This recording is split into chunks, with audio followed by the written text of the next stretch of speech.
Well, you know, when we first started in this direct marketing business, we were selling Neutralite. The market to us at that time was very unfriendly. The market said, nobody needs this stuff. Doctors said, nobody needs this stuff.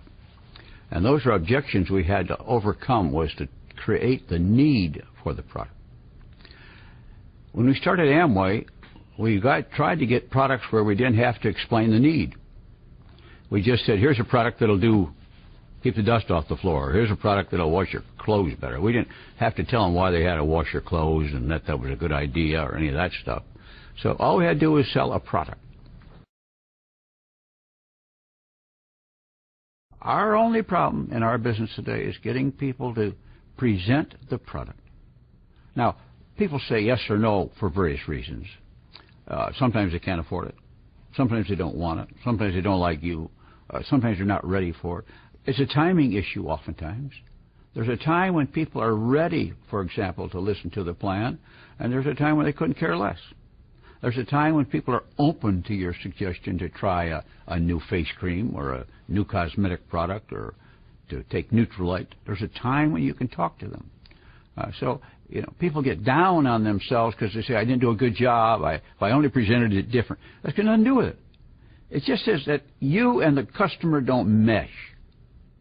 And once you accept that, then you stop worrying about it. Because otherwise you always put yourself down. And then you get back and you have a meeting and say, well, if you would have done this, if you would have said that, I say, forget all that. You know, just go find somebody else to talk to. There's another 100 million people out there waiting to hear from you. So you got to focus on just finding the people who are in tune with what you're doing at the right time. You got to learn that everybody's not going to choose you or your product. But if you tell it to enough people, you will sell.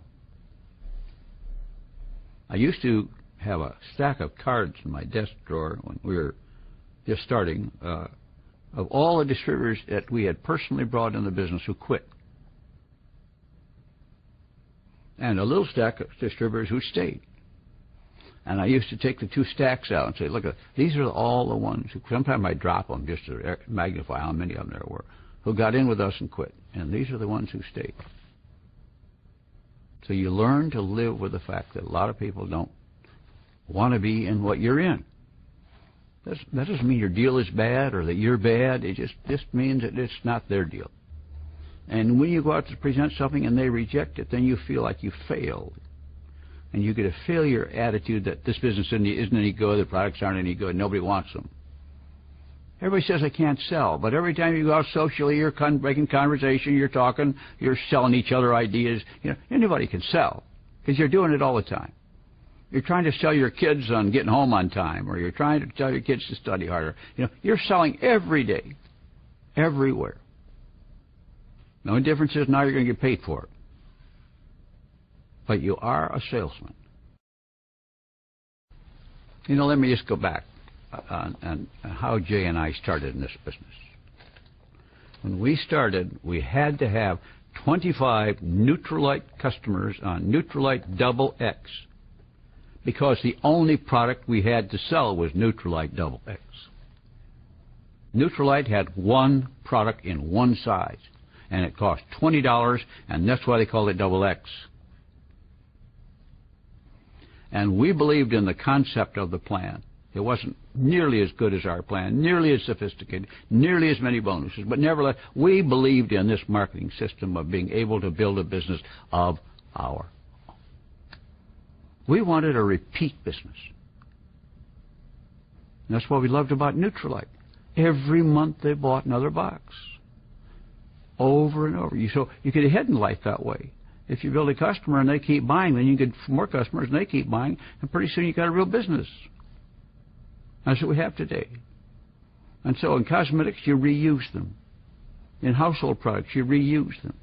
In Neutralite, you keep using and replacing.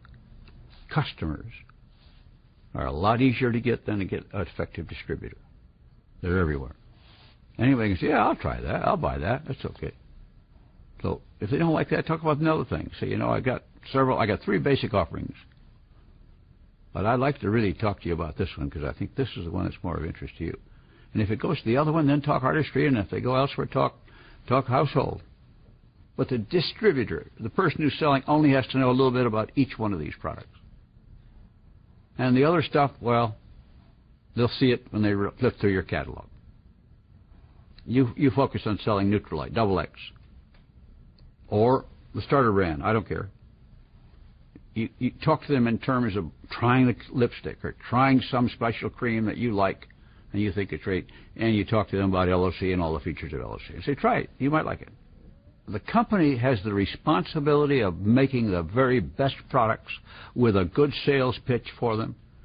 By that I mean a demo of something that will illustrate the superiority of the product, the special features of the product, so that the distributor gets something to work with when he talks to somebody about the product. So he's got to know 2 or 3 hot items on those product lines.